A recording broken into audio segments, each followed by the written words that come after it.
지금 데이터를 보니까 10월 달부터 지금 다시 또 고개를 지금 하방 쪽으로 틀고 있고 이 상태로 몇 달이 가게 된다면 이 PF 관련한 부실이나 이런 것들이 또 한꺼번에 우수수수 또 문제가 나올 수 있고 이런 것들이 또다시 금융시장에 또 영향을 미치잖아요. 그러겠죠.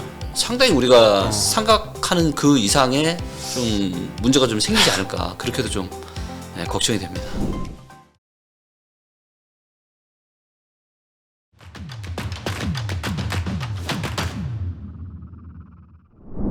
안녕하십니까. 증시각도TV 시청자 여러분, 투자자 여러분 반갑습니다. 네, 오늘 또 특별한 투자 인사이트 시간, 오늘도 부동산 투자 인사이트 시간 한번 갖도록 하겠습니다. 왜냐하면 지금 워낙 급박하게 움직이고 있고 이 급박함의 현실에 대해서 가장 극명하게 말씀을 해주고 계신 분이 계시기 때문에 오늘 모셨습니다. 리치고 서비스의 대표 김기현 대표님 모셨습니다. 대표님 어서 오십시오. 네, 안녕하세요. 반갑습니다. 네, 안녕하십니까. 네.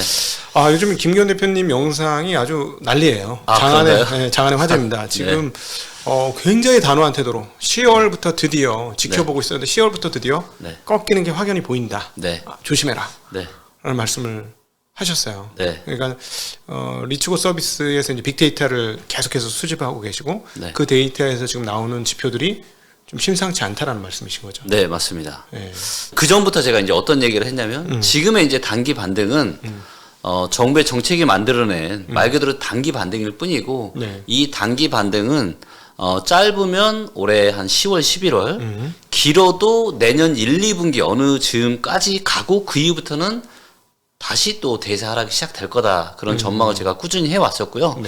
그런데 9월 달 들어서는 제가 무슨 얘기를 했냐면, 뭔가 지금 데이터가 지금 안 좋게 바뀌고 있다. 아주 중요한 데이터인데 일부 데이터가 지금 안 좋게 바뀌고 있다.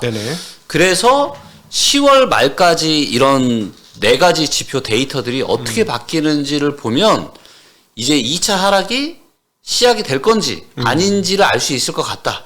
근데 지금 이제 10월 말을 향해 가고 있는데, 지금 나온 데이터들이 계속해서 안 좋아지고 있어요. 그래서 여기서 안 좋아지고 있다는 건 이제 하방 쪽으로 지금 방향을 다 가격이 떨어진다. 떨어지는 건 좀 달라요. 그러니까 모든 데이터가 안 좋아지고 나서 그러면 우리가 이제 매수 매도 줄다리기로 따지면 지금은 이제 하락 쪽으로 이제 줄다리기가 많이 좀 땡겨졌지만 느낌이 주고받고 하던 게 왔네 뭐 이런 느낌이란 거죠. 그렇죠. 그 동안에는 어떻게 보면 이제 좀 상승 우위였는데 이게 이제 하락 우위 쪽으로 많이 왔고 이런 일이 한 2-3달 지속이 되면 이제 가격에도 반영이 되는 거죠. 왜냐하면 여러 데이터를 보면 이제는 사자세는 거의 없고 늘었던 사자세가 다시 줄었거든요. 근데 팔자세는 지금 계속 늘었고 그 다음에 매물이 너무 많아요. 결국은 이것들은 결국은 하락으로 갈 수밖에 없다. 그래서 제가 이제 21년 10월 달에 제가 그 얘기를 했잖아요. 전국의 부동산이 완전 불장일 때 그 꼭지에서 제가 지금은 10년에 한 번 올까 말까 한 절호의 매도 기회다. 빨리 팔아야 된다는 얘기를 제가 21년 10월 달에 했었어요. 그리고 이제 그때가 정확하게 고점이었었고요. 근데 지금 딱 2년 지났잖아요. 23년 2월. 23년 10월. 23년 10월. 딱 2년 지났는데 그때랑 느낌이 좀 비슷합니다. 지금 뭔가 상황이 정말 심상치 않게 돌아가고 있다라는 게 뭐 명확하게 데이터로 좀 보여지고 있는 상황이죠. 혹시나 팔고 싶으신 분들한테 그러면 조언을 해주신다면? 이미 늦었습니다. 네? 이미 늦었어요. 그러니까 제가 그런 얘기를 많이 하거든요. 부동산을 언제 팔아야 되냐? 올라갈 때 팔아야 돼요. 올라갈 때. 지금 팔면 되잖아요. 지금. 근데 아마 내놔보시면 아시겠지만 안 팔릴 거예요. 제가 이거를 제가 그 중요한 데이터들을 가지고 제가 같이 한번 설명을 좀 드리면서 말씀을 좀 드릴게요. 자, 먼저 이제 서울의 데이터를 좀 보도록 하겠고요. 이게 지역마다 좀 다르긴 한데, 자, 요 차트에서 요 파란색 선 있죠. 요게 매도자 많음이에요. 즉 팔고 싶은 사람이 얼마나 많은지를 보여주는 건데, 요게 이제 22년 11월 말에 고점을 찍고 계속 내려왔어요. 즉 팔고 싶은 사람이 이제 줄어든 거죠. 근데 이게 8월 13일 날 바닥을 찍고 8월 중후반부터 계속 올라오고 있어요. 팔자가 많아졌다. 그렇죠. 자, 그런데 사자세는 요 빨간색이 사자세거든요. 사자세도 좀 늘었는데 이걸 제가 좀 더 요거 최근만 좀 보도록 할게요. 우리가 기간을 좀 더 보기 위해서. 자, 보시면 빨간색이 사자세인데 좀 늘었다가 8월 13일 날 딱 고점 찍고 사자세도 내려오고 있죠. 자, 그래서 팔자세는 늘고 사자세는 줄어들고 있습니다. 자, 이런 일이 언제 일어났냐면 제가 이제 21년 정확하게 고점을 찍었을 때가 21년 10월 달이었거든요. 네. 그때가 이때입니다. 팔자세 늘죠. 네네. 사자세 줄죠. 그리고 나서 20년 상반기 지지부진 하다가 하반기 완전 급락을 했죠. 팔자가 많아지면서. 그렇죠. 그러면 이제 매도하고 싶으시면 약간 가격을 더 떨어뜨려서 급매, 소위 말하는 급매를 내놔야지 팔리는 겁니까? 급매를 내놔도 안 팔릴 거라고 이제 데이터는 이야기를 좀 하고 있는데요. 자, 이거를 좀 보시면 지금 지역마다 매물이 얼마나 나왔는지를 이제는 뭐 다 데이터로 다 볼 수가 있어요. 네. 자, 저희가 어디로 가볼까요? 지금 뭐 제일 잘 나간다는 뭐 소차 강남 쪽으로 한번 가볼까요? 네. 자, 강남구를 보시면 거래로 가면 요게 이제 강남구의 매물이에요. 네네요. 강남 그죠? 파란색이 매물이고 요 밑에가 거래량인데 거래량. 매물은 6천 건이 넘게 쌓여 있습니다. 그럼 체결은요? 체결은 10월 달은 지금 37건 됐고요. 잠깐만. 물론 이제 더 되겠죠. 6천 건에 37건면 5%밖에 안 되는 건데 이게 뭐가 잘못된 것 같은데 뭔가가 잘못됐는데 이거는 너무 격차가 큰데? 너무 격차가 크죠. 네. 그러니까 거래가 정말 활발했던 8월달 같은 경우도 보면 매물이 지금 5,900건 거의 6,000건 있고요. 거래가 얼마 됐냐면 255건이 됐어요.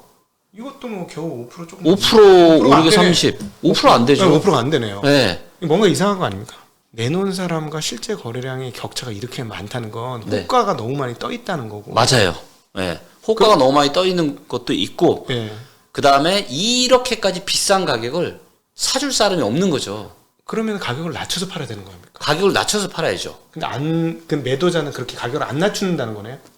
부동산 재화 특성인 것 같으네. 그렇죠. 아직은 사람들이 안 낮추고 있죠. 왜냐하면 일반인들은 지금 오른다고 지금 여전히 생각을 하고 있거든요. 보유자들은 보유 편향이 있으니까 당연히 더 오를 거라고 생각할 텐데 네. 이 현재 가격에 겨우 매입자들이 요거밖에 없다라는 거를 네.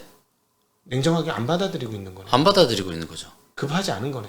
이게 사람의 심리가 참 이게 재미있는 게 조금만 가격이 올라가면은 싹 걷어들여요. 네. 걷어들이지 않고 이제 좀 더 비싸게 팔고 싶은 거죠. 단돈 5천 1억씩이라도. 네.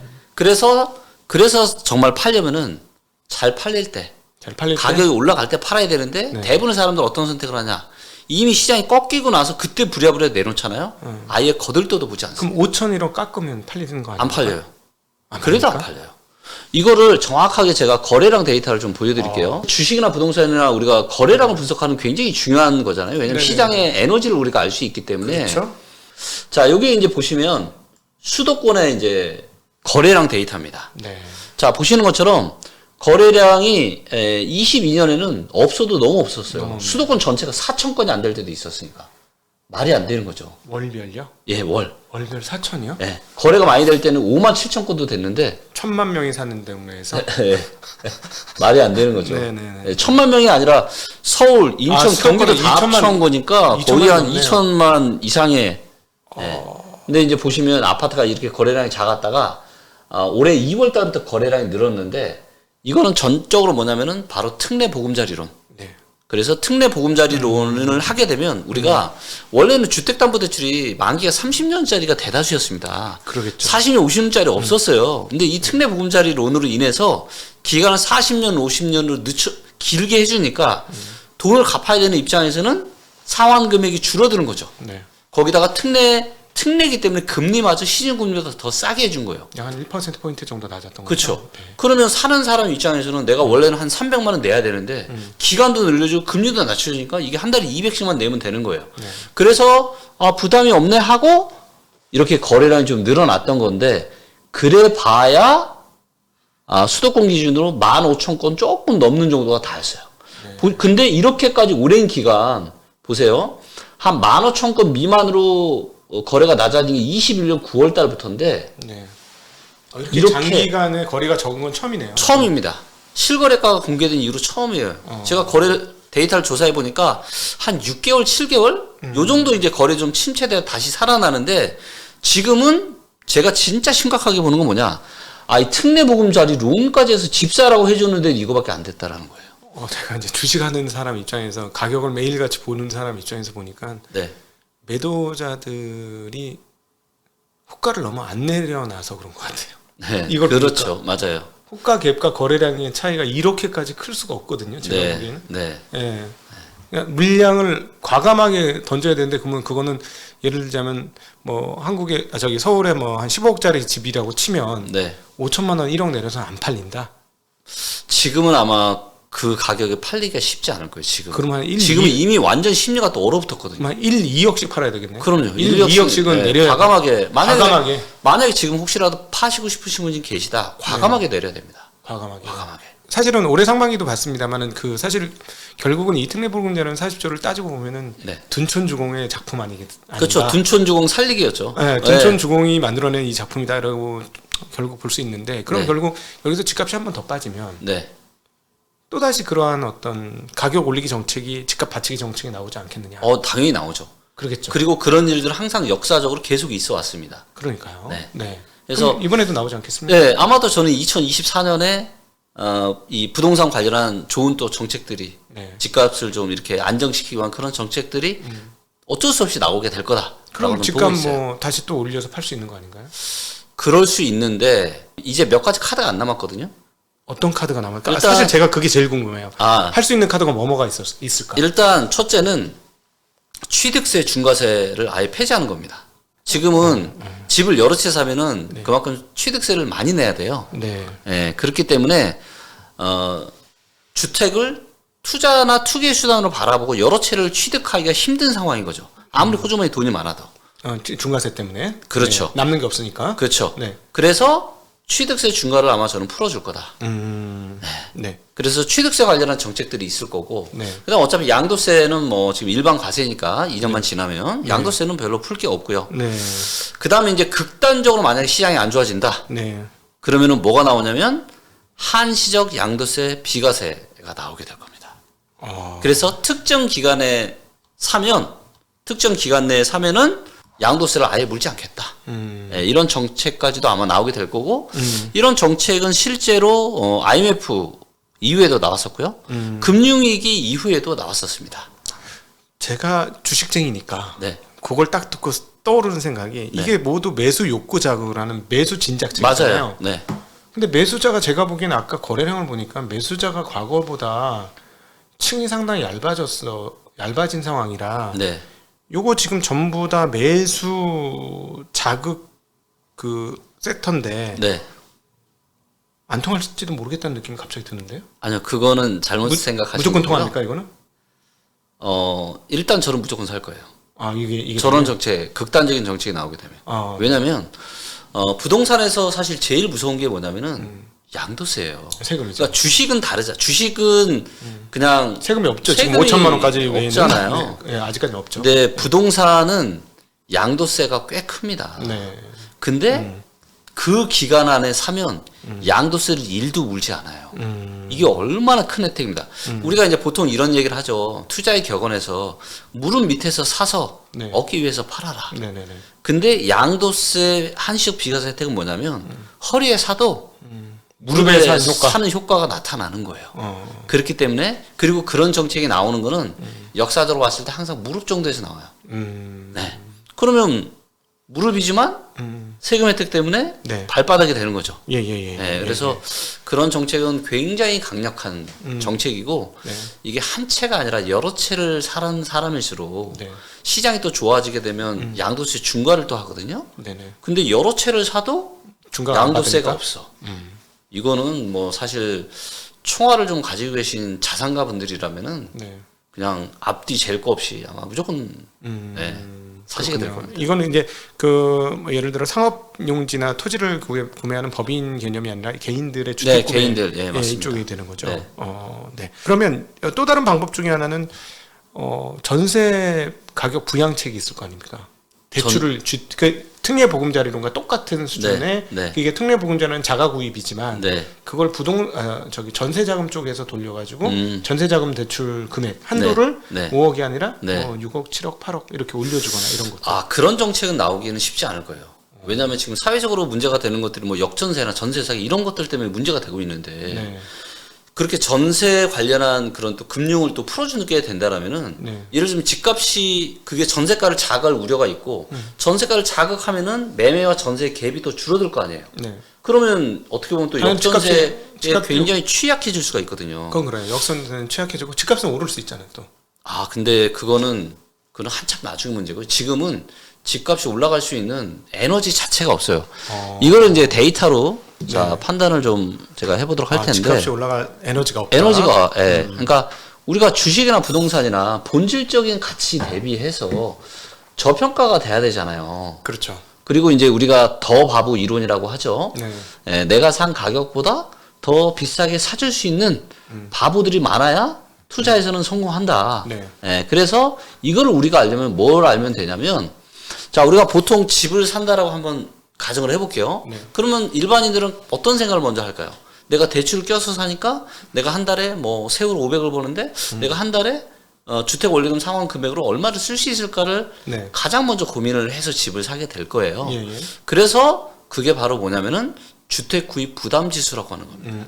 그래서 내가 집을 사는 게 대출을 껴서 집 사는 게 내가 얼마나 부담스러운지 부담스럽지 않은지를 보여줘요. 네. 자, 요게 이제 우리가 주식 시장도 보면 주식 투자를 잘하려면은 어떤 기본적으로 뭐 퍼나 PBR, PSR 이런 데이터들을 기본적으로 어느 정도는 좀 보고 판단을 좀 해야 되잖아요. 본질 가치 분석해야 되죠. 그렇죠. 네. 부동산도 똑같아요. 네. 제가 부동산 시장에서 수없이 많은 강의를 듣고 연구를 하면서 너무 놀란 게 뭐냐면 본질 가치 분석을 안 하죠. 아무도 하지 않는 거예요. 제가 보니까 김기원 대표님이 거의 1세대신 거예요. 네, 맞아요. 그래서 네. 이거는 말도 안 되는 거죠. 네, 네, 네. 아니, 내 인생에서 가장 중요한 의사결정을 하는데 본질적으로 비싼지 싼지를 전혀 체크도 하지 않고 산다? 말도 안 되는 거죠. 그래서 이런 지표들을 직접 만들게 된 거고요. 자, 여기에는 사람들의 소득, 주택담보대출 금리, 주택 가격이 들어갑니다. 네. 그래서 현재 이 지표가 서울이 얼마냐면 서울이 331 정도 합니다. 이게 어느 정도라는 얘기일까요? 그냥 직관적으로 제가 말씀드리면 한 달에 지금 서울에 집을 사면 주택 원리금 상환금을 331만 원씩 내야 돼요. 이렇게 생각하시면 돼요. 네. 비슷합니다. 네네. 네. 네. 근데 얘가 역사적인 평균이 얼마냐면 250이었어요. 그 다음에 2007년 이후에 저점이 얼마였냐면 170이 안 됐습니다. 근데 코로나 시절에 얘가 언제까지 갔냐? 코로나 시절에 387. 2021년 12월 달에 387. 말도 안 되는 거죠. 한 달에 387만 원씩 내가면서 이 주택 원리금 상환을 할 수 있는 사람이 과연 얼마나? 그렇죠. 한국 중위소득이 뭐 의외로 굉장히 낮은 4천만 원 수준이라고 중위소득 그러잖아요. 그렇죠. 네. 자, 그래서 이거를 보면 역사적으로 봤을 때 어때요? 요 지표가 여전히 매우 높은 수준입니다. 즉 집을 사기 너무 부담스럽다고요. 네. 그럼 얘가 모든 자산은 사이클을 그리잖아요. 그렇죠. 오르락 내리락 사이클을 그리는데 결국은 이때도 올랐다 내렸다 올랐다 지금 내리는 타이밍이고요. 그럼 얘가 내려가려면은 셋 중에 하나의 데이터가 바뀌어야 되면 최소한 첫째 사람들의 소득이 늘어나면 돼요. 네네. 그렇죠? GDP 상승이라고 표현할 수 있겠네요. 네. 네. 근데 지금 사람들 호주머니 사정이 지금 어떻죠? 어렵죠. 굉장히 어렵죠. 자영업자는 정말 죽을 맛이죠. 그렇죠. 지금 실제로 가처분 소득이라고 해서 지금 17년 만에 최악이다. 지금 사람들 호주머니에 돈이 없어요. 네. 네, 굉장히 그렇다면 소득 데이터가 좋아져서 이 주택 구매력 지수가 좋아질 가능성은 없는 거죠. 네. 자, 두 번째 요인이 뭐냐면 바로 주택담보대출 금리입니다. 네. 주택담보대출 금리가 만약에 여기서 반으로 줄어든다. 그럼 주택 원리금 상환금이 훨씬 줄어들겠죠. 그쵸. 그럼 집을 살 수 있겠죠. 네. 살 수 있는 사람이 많아지겠죠. 당연하죠. 근데 앞으로 주택담보대출 금리가 어떻게 될까요? 한국은행 총재가 금리 저금리 올 거라고 상상도 하지 말아라고 그렇죠. 얘기하셨어요. 네. 최근에 또 나오는 말은 진짜 무슨 말 하고 있죠? 올릴 수도 있다. 네. 이런 이야기까지 지금 하고 있죠. 네네. 자, 그럼 금리도 물 건너갔습니다. 그럼 이 주택 구매력 지수가 내려가려면 딱 하나밖에 없어요. 떨어지는 거 외에는 방법이 없습니다. 가격이 떨어지는 거. 그렇죠.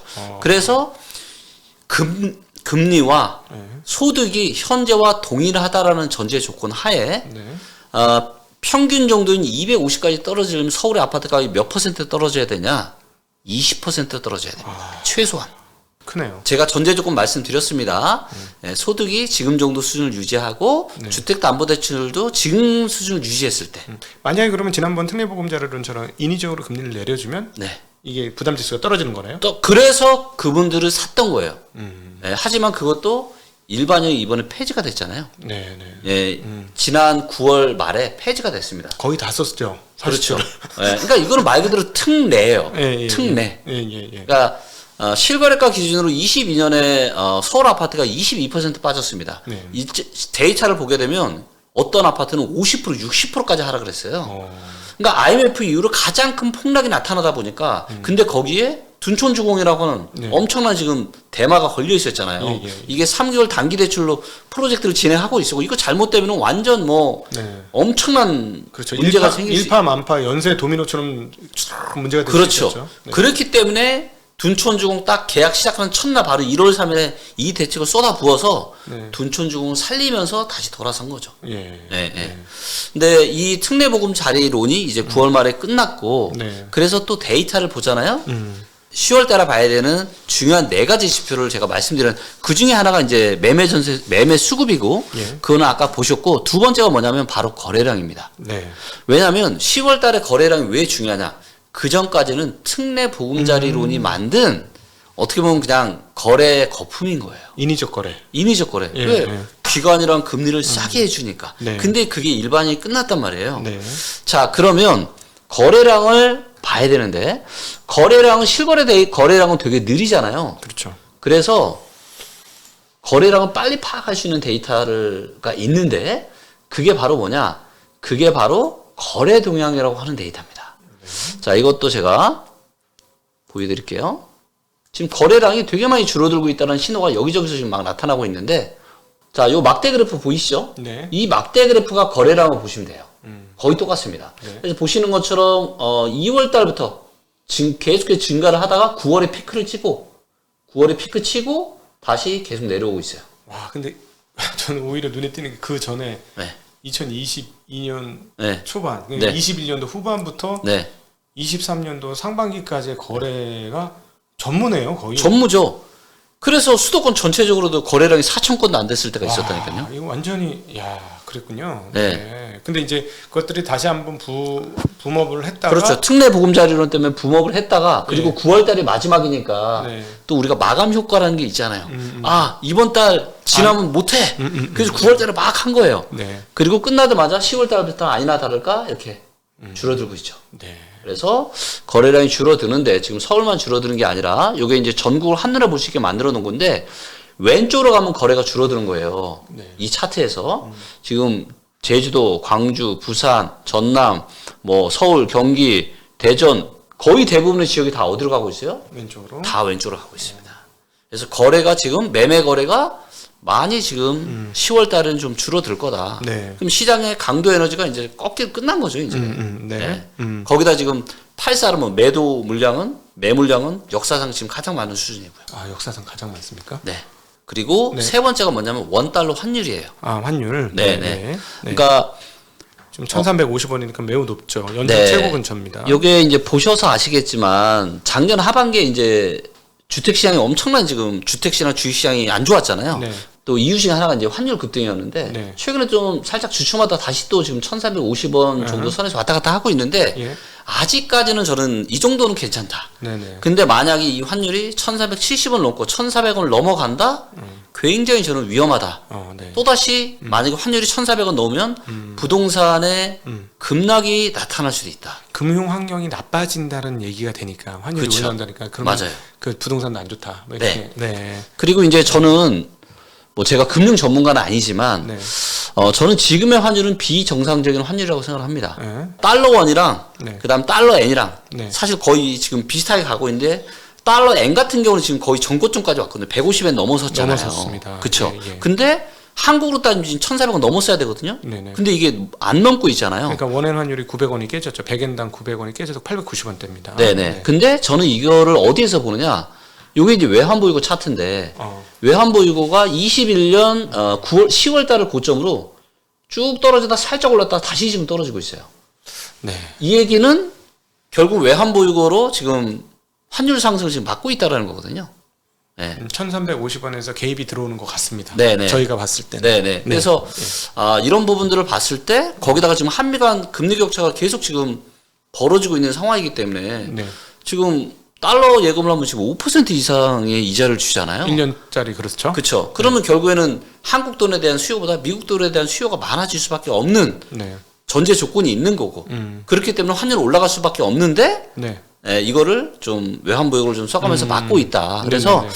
앞으로 환율이 만약에 1,400을 넘는지 안 넘는지 네. 이거가 2차 하락이 오는 거는 거의 확정이 지어졌는데 완만한 하락이 올 거냐 급격한 하락이 올 거냐를 그 가늠하는 그게 저는 환율 1,400원 정도로 좀 보고 있고요. 마지막은 그럼 금리가 되겠네요. 네, 맞습니다. 네. 얘기하신 것처럼 금리가 되는 거고 이 금리에 대한 이 지표로 제가 이제 생각하는 거는 미국 10년물 채권. 그래서 이게 이제 보시면은 어떻게 보면 1980년대 고공행진했을 때 이후 2006년 이후 거의 최고치니까 그 2007년 고점을 돌파 2006년이면 리먼 브러스 사태 터지기 직전이니까 엄청 높았을 때 맞아요. 그 수준까지 올라온. 그러니까 이게 81년을 고점으로 출렁출렁 계속 내려왔거든요. 그러니까 사실 어떻게 보면 금리가 우하향하는 이런 시기는 자산 시장에 있어서는 너무 황금기잖아요. 그렇죠? 자산이 굉장히 좋았지만 이 추세가 지금 완전히 지금 코로나 이후로 완전히 지금 바뀌고 있잖아요. 급격하게 지금 올라가고 있고 뭐 누구는 뭐 7% 가네, 8% 가네 이런 얘기들을 하고 있는데 저도 이제 그런 생각을 좀 많이 합니다. 정말 강한 사람이 살아남는 게 아니라 이 시대의 환경에 잘 적응하는 사람들이 결국은 서바이벌하고 위너가 되는데 저는 이제 그런 환경에서 가장 중요한 게 뭐냐면 저는 금리의 향방이라고 저는 개인적으로 생각을 하는데 지금은 전 세계가 지금 서로 갈등을 하고 충돌을 하고 있잖아요. 그래서 뭐 많은 세계의 석학들이 이제 저물가 저금리 시대는 끝났다. 이제는 고물가 고금리 시대가 지금 완전히 바뀌고 있다. 또 심지어는 제가 알기로는 상당히 보수적이라고 하시는 하워드 막스조차도 이제는 완전히 이제는 상황이 완전 바뀌었다. 고금리 지금 고물가 시대다. 그리고 이거를 저는 개인적으로 어떻게 생각하면 이것이 부동산 시장에 엄청나게 많은 영향을 미칠 거다. 그리고 이 어떤 시대의 큰 패러다임이 변하는 거거든요. 지금 40년 만에. 이거를 정화하지 못하면 정말 큰일이 날 수 있다. 그래서 지금은 이 금리의 향방이 어떻게 될지를 정말로 잘 계속 좀 지켜봐야 될 것 같습니다. 저는 이 금리 얘기를 하시면은 사실은 저는 이제 주식 쪽에 있습니다만은 주식 쪽에 있으면 CP 금리를 주로 보는데 걱정이 되는 게 하나가 오히려 전 부동산 쪽이에요. 왜냐하면 맞아요. 주택보증공사 허그가 올해 지금까지 1조 2천억인가 1조 3천억인가 부실이 났어요. 근데 22년도까지 대손 충당이 6조입니다. 그리고 얘네가 25년까지 예상하고 있는 전세 관련된 부실이 10조예요. 근데 올해 벌써 1조 중반인데 이거가 이제 분양 보증도 있고 전세 보증도 있으니까 뭐가 어떻게 터질지 봐야 되는데 맞습니다. 지금 속도가 너무 빨라서 제일 걱정하는 게 작년도 이제 우리가 레고랜드 때 휘청 한번 했는데 이거 저 브릿지가 60조거든요.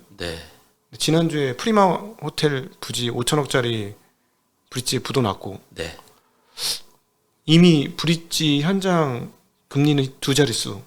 그렇죠. 그러면은 이제 그건 기준금리고 뭐 국채금리인데 부동산 관련 실물 금리가 너무 지나치게 많이 급하게 올라 있어서 맞습니다. 이거는 정말 큰 타격 아닐까 하는 걱정이 많이 있어요. 그러니까 지금 허그 같은 경우, 그러니까 허그는 정확하게 이제 예를 들어서 이제 집주인이 보증금을 돌려줘야 되는데 뭐 이런저런 뭐 사기든 뭐든 이런 거에 의해서 돌려주지 못하는 거잖아요. 그래서 이거를 허그에서 책임지고 해주는 건데 이게 지금 1조 보증금을 얼마 돌려줬냐면 1조 7천억 정도 돌려줬어요. 1조 2천억, 1조 7천억입니다. 최근 신문 기사에 보니까 맞아요. 1조 7천억인데 문제는 뭐냐면 이게 회수가 돼야 되잖아요, 돈이. 물어준 거는 회수 못 한다는 얘기죠. 상당히 많은 부분은. 근데 이제 이걸 원래는 일단은 먼저 물어주고 이걸 집주인한테 돌려받겠다가 이거잖아요. 그렇죠. 근데 지금 회수율이 10%도 안 돼요. 그러니까 지금 한번 우리가 입장을 생각해 보자. 내가 1조 7천억이 있는데 내가 먼저 내줬어요. 받을 돈 1조 7천억인데 1,700억도 못 받은 거예요, 지금. 이거는 정말 큰일 나게 생긴 거죠. 그리고 또 얘기하신 것처럼 지금 뭐 부동산 시장의 브릿지론이나 뭐 여러 가지 PF자 이런 것들이 지금 저는 생각했던 건 뭐냐면 만약에 2차 하락이 좀 오지 않으면 그러면 이제 조금 그나마 뭐 문제는 생겼죠. 아주 큰 문제가 안 생길 수 있는데 시간 끌면서 해결할 수 있는 거죠. 그렇죠. 근데 지금 데이터를 보니까 10월 달부터 지금 다시 또 고개를 지금 하방 쪽으로 틀고 있고 이 상태로 몇 달에 가게 된다면 그동안 조금 어떻게 보면 좀 잠잠하게 눌려있던 이 PF 관련한 부실이나 이런 것들이 또 한꺼번에 우수수수 또 문제가 나올 수 있고 이런 것들이 또다시 금융시장에 또 영향을 미치잖아요. 그러겠죠. 그러니까 자칫 잘못했다가는 이거 진짜로 정말 상당히 우리가 생각하는 그 이상의 좀 문제가 좀 생기지 않을까 그렇게도 좀 걱정이 됩니다.